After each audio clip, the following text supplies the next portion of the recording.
Welcome my dear student, Tapoban study থেকে আমি সুকুমার পাল। দেখো, রোজ তোমাদের অনেক কথাই তোমাদের সাথে হয়, কিন্তু আজকে যে বিষয়টা নিয়ে আমরা আলোচনা করব সেটা হচ্ছে আপকামিং রেলের ভ্যাকান্সি। তোমরা প্রত্যেকেই জেনে গেছো রেল যে সিস্টেমে এখন রিক্রুটমেন্ট প্রক্রিয়া শুরু করেছে সেখানে আমাদের আর কিছু বলার থাকে না।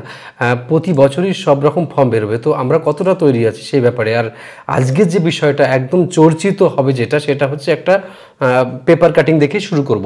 তো আমি যে পেপার কাটিংটা তোমাদের সামনে নিয়ে এসেছি সেই পেপার কাটিংটা আর অন্য কোনো পেপার নয়, যে পেপারটা আমাদের পশ্চিমবাংলার সব থেকে পপুলার বলা যায়, মানে কি বলবো, মানে প্রথম সারির পেপার কর্মক্ষেত্র জগতের আর কি। তো সেটা হচ্ছে কর্মসংস্থান। এই কর্মসংস্থান পেপারের একটা পেপার কাটিং আজকে সকালেই কিন্তু এই পেপারটা পাবলিশ হয়েছে। এই কর্মসংস্থান পেপারে কি লেখা আছে আমরা একবার দেখে নিই। রেলের গ্রুপ ডি ও নন টেকনিক্যাল ক্যাটাগরিতে 1.5 লাখ শূন্য পদের বিজ্ঞপ্তি জুন জুলাই। আচ্ছা, আমি ব্যাপারটা ইলাবোরেটলি তোমাদেরকে বোঝাতে হবে বা সাজাতে হবে এবং সিস্টেমটাকে পুরো দেখাবো। তার জন্য আমি এই যে ব্যাপারটা বলবো এবং তার সাথে সাথে প্রিপারেশন স্ট্র্যাটেজি, এখন থেকে কিভাবে আমরা প্রিপারেশন শুরু করবো এবং কিভাবে পারফর্ম করলে এই চাকরির দুর্মূল্যের বাজারে এর মধ্যে একজন হওয়া সম্ভব হবে, সেটার চিন্তাভাবনা কিন্তু এখন থেকে শুরু করতে হবে। না হলে আমি আর আসবো আর ছক্কা মেরে বেরিয়ে যাবো, সেসব দিন কিন্তু অনেক আগেই শেষ হয়ে গেছে প্রিয় স্টুডেন্টস। তো তোমাদের কাছে চলে যাবো। তো এই কর্মসংস্থানের পেপার কাটিংটা তোমরা আজকেই দেখতে পারবে কর্মসংস্থান পেপার খুললেই। তো আচ্ছা, এটা কিন্তু আমি কোনো পেইড প্রমোশন করছি না কর্মসংস্থান পেপারকে। তো সেই জায়গায় দাঁড়িয়ে আমি জাস্ট মানে হেডিংটাকে দেখাচ্ছি যে হেডিংটা কি আছে। তো এবার আমি একটুখানি আলোচনা করে নিই যে নন টেকনিক্যাল ক্যাটেগরি। আসলে নন টেকনিক্যাল ক্যাটেগরি বলা হয় পপুলার ক্যাটেগরি ইন্ডিয়ান রেলে, তার নাম হচ্ছে এনটিপিসি। আসলে ভারতবর্ষের রেলের চাকরির একটা ডিমান্ড অন্যরকম মাত্রায় আছে, সেটা তোমরা নিজেরাও জানো। তো তার মধ্যে নন টেকনিক্যাল পপুলার ক্যাটেগরি, মানে এই ক্যাটেগরিগুলোর সব থেকে বেশি পপুলারিটি, তার নামটাই হয়েছে এনটিপিসি। ঠিক আছে, এর মধ্যে অনেক রকম পোস্ট আছে, গুডস গার্ড থেকে শুরু করে স্টেশন মাস্টার থেকে শুরু করে টিটি, টিসি, ক্লার্ক, মানে অনেক পোস্ট আছে। তাছাড়াও যে গ্রুপ ডিটা আলাদা পোস্ট। এখন কোন ভ্যাকান্সি কোন সময় বেরোবে এবং কীভাবে প্রিপারেশনের আওতায় আমরা আসবো সেই নিয়ে আমরা বিশদভাবে চর্চা করতে শুরু করি। চলো, এর আগে আমরা রেলের ক্যালেন্ডারটা দেখি কবে কোন ফর্মটা বেরোচ্ছে। আমি একাধিকবার সেটা দেখিয়েছি, তো আরেকবার আমি মানে একদম সত্যিটা যাচাই করি। চলো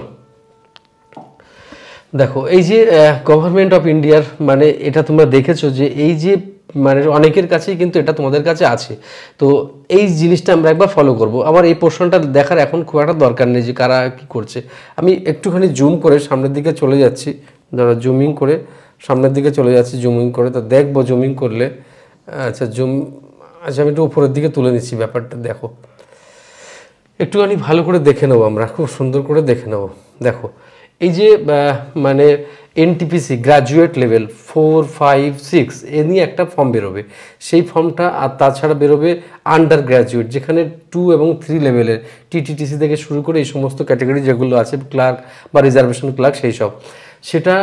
আর তার সাথে জুনিয়র ইঞ্জিনিয়ার এবং সিএমএস এবং সিএমএ, এই 3টে ফর্ম, তার সাথে প্যারামেডিক্যাল পোস্টের ফর্ম, এই 3-4টে ফর্ম। মানে আরেকবার বলি, non technical popular category graduate level 4, 5, 6 category, এবং তার সাথে আছে এনটিপিসি মানে non technical popular category under graduate 2 এবং 3, তার সাথে জুনিয়র ইঞ্জিনিয়ার সিএমএস এবং সিএমএ, তার সাথে প্যারামেডিক্যাল।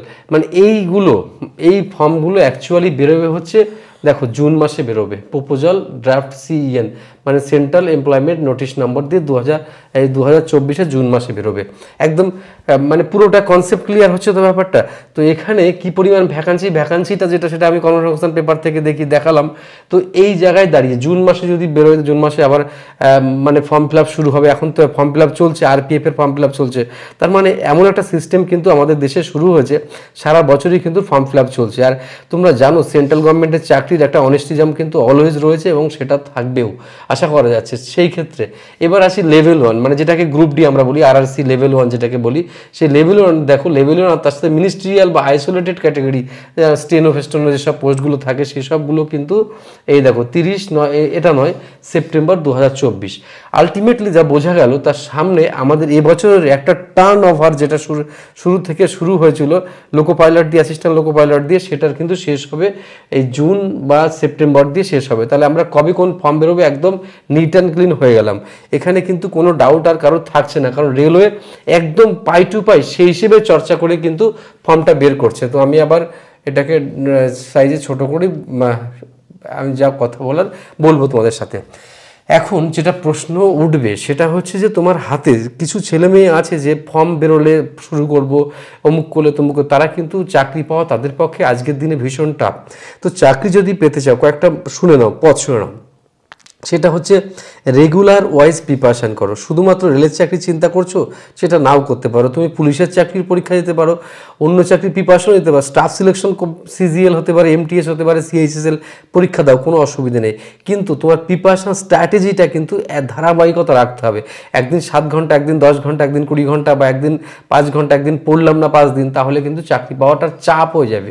আমি কিন্তু এটা বারবার তোমাদেরকে বুঝিয়ে দিচ্ছি। তাই যারা এই নন টেকনিক্যাল পপুলার ক্যাটাগরিতে চাকরি পেতে চাও এবং জীবনে একটা রেলের চাকরির স্বপ্ন যারা দেখছো, তাদের আর বসে থাকার সময় নেই। ইতিমধ্যে বহু ছেলে মেয়ে, হাজারো লাখো ছেলে মেয়ে, তারা কিন্তু প্রিপারেশন অলরেডি শুরু করে দিয়েছে। তা তুমি এখনও যদি চাকরির ফর্ম বেরোনোর আশায় বসে থাকো, তাহলে তোমার স্বপ্ন কিন্তু স্বপ্নই থেকে যাবে, সেটা বাস্তবে কোনোদিনও রূপ নেবে না। তাই নিজেকে একজন প্রতিযোগী তৈরি করতে হলে একদম অপেক্ষাকৃতভাবে তুমি নিজেকে একটা বেশ স্মার্ট জায়গায় তোমাকে নিয়ে যেতে হবে। তাই প্রত্যেকটা সাবজেক্ট তোমাকে আলাদা আলাদা করে খাতা তৈরি করে এবং আলাদা আলাদা করে সিস্টেম মেনটেন করে তোমাকে পারফর্ম করতে হবে। এবং আমি একটা কথা প্রায়ই তোমাদেরকে বলি, তোমরা হয়তো খেয়াল করো কি করো না, দেখবে কতটা পড়তে হয় সেটা তো অনেকেই জানে স্যার, কিন্তু কতটা বাদ দিতে হয় কতটুকু সেটা কিন্তু অনেকেই জানে না। তো অনেক স্টুডেন্ট আছে পড়তে পড়তে তারা লোভ সামলাতে পারে না, সব পড়ে যায়, কিন্তু সেটা মনে রাখাটাও প্রচণ্ড চাপ। তাই কতটুকু বাদ দিয়ে পড়তে হবে সেটাও কিন্তু একটা আর্ট সরকারি চাকরি পাওয়ার ক্ষেত্রে। তাই আমি বলবো প্রিয় স্টুডেন্ট, তুমি যেখানেই থাকো, তোমার স্বপ্নটাকে বাস্তবে পরিণত করতে হলে তুমি কোনো এক্সপার্টের ওপিনিয়ন নাও। তুমি কোথাও তুমি সে কোনো ইউটিউব চ্যানেল হতে পারে, কোনো অফলাইন হতে পারে, কোনো অনলাইন হতে পারে, যে কোনো জায়গায় তুমি একটা কিন্তু জীবনের এই সুসময়টাকে কাজে লাগাও। সারা জীবন তো পড়া খেলবে না তুমি, তাই তো? তো সেই জন্য তোমার উচিত জীবনের সব থেকে সেরা প্রিপারেশনটা তোমার নেওয়া উচিত। তো সেই জায়গায় তোমাকে কিন্তু আর বসে থাকার সময় নেই। আশা করছি এই ভিডিওর মাধ্যমে তোমার মনের মধ্যে একটা অনুরণন তৈরি হচ্ছে, যা দিয়ে তুমি একটা সিস্টেমকে সাজিয়ে ফেলেছো যে আমাকে কিভাবে চর্চা করতে হবে। আর একটা কথা বলি, রেল কথা দিয়েছে যে এই সিস্টেমেই পরের পর কিন্তু ফর্ম বেরোতে শুরু করবে, আগামী বছর তাই হবে, তারপরের বছর তাই হবে। তাহলে তুমি আলটিমেটলি বুঝে গেছো যে এভাবেই ফর্ম বেরোবে। তার সাথে সাথে তুমি হাইট ভালো থাকলে পুলিশের পরীক্ষা দিতে পারবে, বা অন্য পরীক্ষাও তুমি দাও, তোমার কোনো বৈরিতা নেই, বাট তোমাকে পড়াশুনো করতে হবে। সেই তো কটা সাবজেক্ট, যে সাবজেক্টগুলো নিয়ে বারবার পরীক্ষাতে ইম্পর্টেন্স তৈরি হচ্ছে, সেই সাবজেক্টগুলোকে একদম ভালোভাবে রেডি করো। তার জন্য কোনো গাইডলাইন ফলো করো, কোনো সিস্টেম মেনটেন করো, না হলে কিন্তু আজকের বাজারে চাকরি পাওয়াটা অনেক অংশে টাফ হবে প্রিয় স্টুডেন্ট। তো আজকের মতো এখানেই শেষ করছি। ভালো থেকো তোমরা, অনেক ধন্যবাদ বা ওয়েলকাম থাকছে আবারও। ভালো থেকো, বেস্ট অফ লাক।